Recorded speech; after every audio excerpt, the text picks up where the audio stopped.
Bravo à Assimi Goïta, bravo au Premier ministre du Mali, bravo surtout au ministre des Affaires étrangères, que nous avons déjà félicité et que nous continuons toujours à féliciter. Monsieur Diop, vous êtes un monsieur tel que nous aimerions avoir d'autres ministres des Affaires étrangères. Et il en est même pour le cas de la République centrafricaine. Nous disons à toute l'équipe de Assimi Goïta, bravo.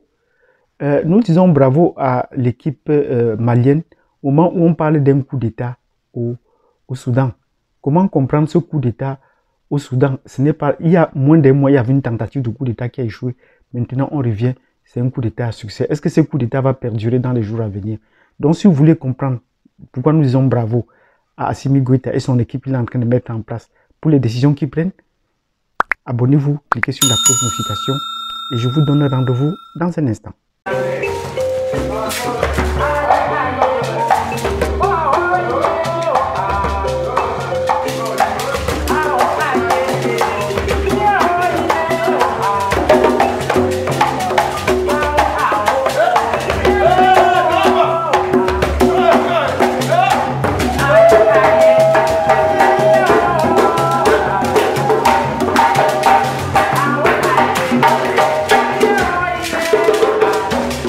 Bienvenue dans cette vidéo où nous disons bravo à Assimi Goïta. Nous ne cesserons de lui dire bravo parce qu'il prend les décisions telles qu'on attend de l'Afrique, telles que le peuple africain attend.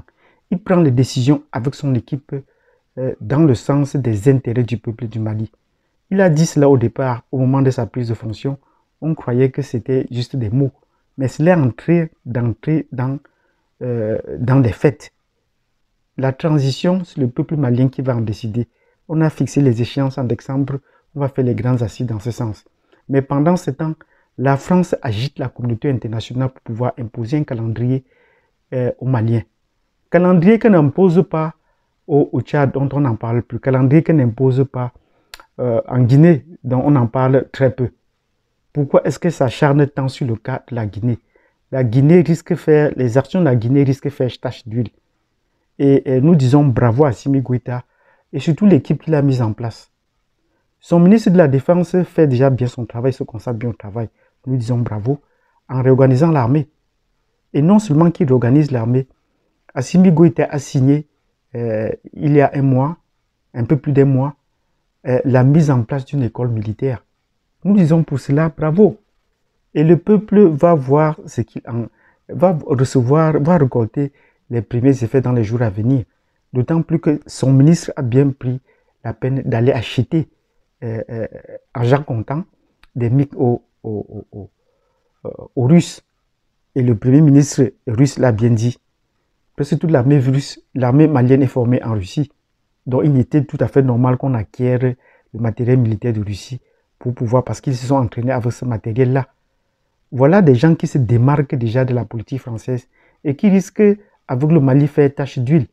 Nous disons bravo également à l'équipe d'Assimi Goïta, notamment au ministre Diop des Affaires étrangères.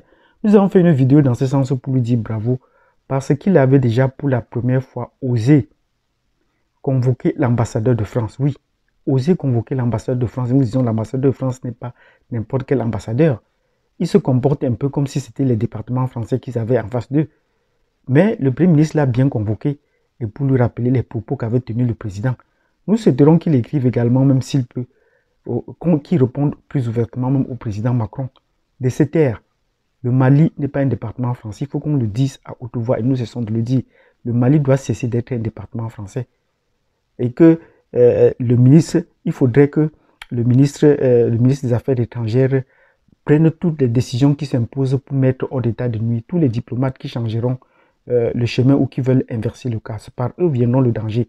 Mais nous lui disons merci aujourd'hui parce qu'il a renvoyé le représentant de la CEDEAO. Nous lui disons bravo.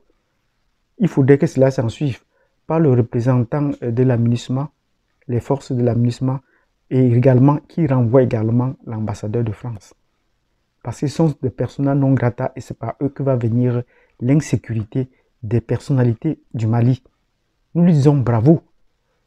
Renvoyer le représentant de la CEDEAO, c'est déjà un coup. Il faut également ne plus faire des réunions avec eux.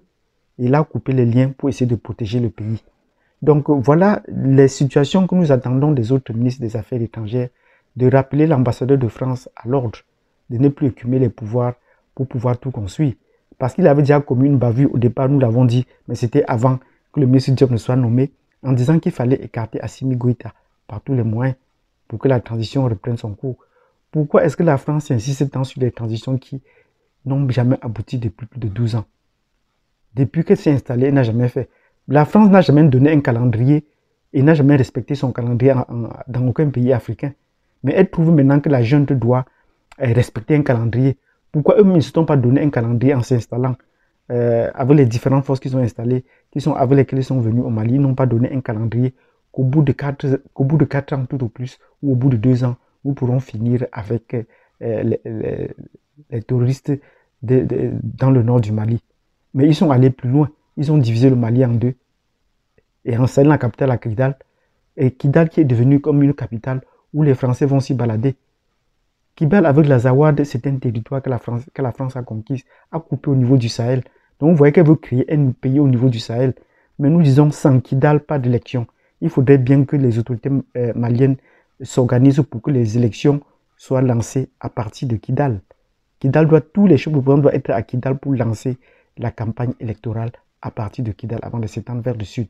Sinon, il n'y a pas d'élection, pas faire des élections toujours dans un pays en guerre. On a vu le cas de la Côte d'Ivoire. C'est l'erreur que Gbagbo avait commise. Lui, le reconnaît. Et tous ceux qui l'avaient poussé à faire ces élections-là reconnaissent que c'était une erreur. Les Tabombouki, qui étaient prêts à le sud, reconnaissent que c'était une erreur de faire des élections alors que le pays est divisé en deux. De faire des élections alors qu'il y a une tension, une situation de guerre. Comment est-ce qu'on peut pousser à faire des élections alors que le pouvoir central à Bamako ne contrôle pas tout le territoire? Donc nous disons à la France, nous demandons à la France de se taire et de laisser les Maliens gérer leurs problèmes. C'est un problème malien, comme ils ont l'habitude de le rappeler ailleurs, c'est un problème malien. Si ailleurs, en Guinée ou au Tchad, ils ne réagissent pas, c'est parce que ce ne sont plus des militaires, ou sont des militaires, des soi-disant militaires à leur solde. Et vous allez voir pour le cas du Tchad, la paternité ou l'affiliation entre le président actuel et l'ancien sont mis en doute. Est-ce que c'est vraiment le fils de Déby? Voilà encore des situations, parce que nous allons faire dans une vidéo dans laquelle nous allons montrer que la plupart des chefs d'État ont des origines douteuses. Et c'est ce genre de personnes qu'ils aiment placer généralement au pouvoir. Et pour le cas déjà du Tchad, il y a des points d'interrogation dans ce sens. Donc, ceci va rejoindre la situation du cas du Soudan. Donc, vous voyez qu'à partir de l'océan Atlantique jusqu'à la mer Rouge, la France veut contrôler cette zone-là et s'aimer le terrorisme alors qu'elle n'a aucun plan. Que la France nous donne un plan de mettre fin au terrorisme dans cette zone pour continuer à parler de cette zone. Qu'elle nous déroule son calendrier, quel est son programme et qu'elle essaie de respecter. Et on va lui rappeler cela à l'ordre. Donc au Soudan, vous avez vu, ces derniers temps, je l'ai déjà dit dans une autre vidéo, le Soudan est entré dans le giron français. Et après avoir divisé le Soudan en deux, en Soudan du Nord et Soudan du Sud, le Soudan du Nord, comme on pourrait l'appeler, est entre les mains des Français. Ils ont tout récemment payé plus des millions de dollars pour être admis sur la liste internationale. Mais la France a organisé un sommet sur le Soudan où il y a recueilli des fonds. Mais la France ne peut pas permettre que ces fonds soient utiles au peuple soudanais. C'est la raison pour laquelle il faut organiser les guerres dans les deux camps. Ils sont présents dans les deux camps pour s'aimer la cisanie et récupérer tout ce que la communauté internationale a donné pour le Soudan. Voilà l'objectif toujours des Français. Chaque fois que la communauté internationale apporte de l'aide, ils sont toujours là en train de pouvoir susciter cette aide et qui n'arrive jamais. Et pour la petite histoire, je vais vous rappeler que lorsqu'on s'est réunis à Bruxelles pour lutter contre le terrorisme, on a débloqué près de 40 milliards de dollars. Et qui devait gérer ça? C'est la France. Mais les présidents sur le terrain n'ont jamais rien reçu. Cadre de l'Union européenne, sur tout ce qui a été financé, qu'est-ce qu'on a demandé? 12 milliards d'un côté pour le développement et 400 millions de dollars pour équiper nos armées, pour faire face à la situation de l'agression, de l'insécurité contre le Boko Haram. Sur les 400 millions, rien jusqu'à nos jours. Sur les 12 milliards, rien jusqu'à nos jours. Alors, donc, les armées tchadiennes, par exemple, n'ont jamais rien reçu. Les armées burkinabé n'ont jamais rien reçu. Ils entretiennent les armées de cette force-là. Donc, vous comprenez que la France anime le terrorisme dans le Sahel également pour demander, pour parasiter toutes les ressources financières et militaires qui pourraient servir à débloquer la situation au Mali. On dit de 6 milliards pour les armes, pour la première partie des armes, mais les autorités sur place n'ont jamais vu. Donc, si vous avez aimé cette vidéo où nous avons essayé de décrypter la situation géopolitique et géostratégique de la France dans la zone du Sahel et comment la France veut découper le Sahel et contrôler toute cette zone du Sahel pour faire une nette différence entre l'Afrique du Nord et l'Afrique du Sud, vous nous mettez des pouces. Abonnez-vous, cliquez sur la communication. Et s'il y a des situations que vous n'avez pas bien comprises, laissez-nous un commentaire. Nous allons revenir là-dessus avec plaisir et vous donner des explications à ce sujet, tant sur le plan ordinaire, je ne suis pas un journaliste, que sur le plan académique, je suis un professeur d'université. Nous vous disons à tantôt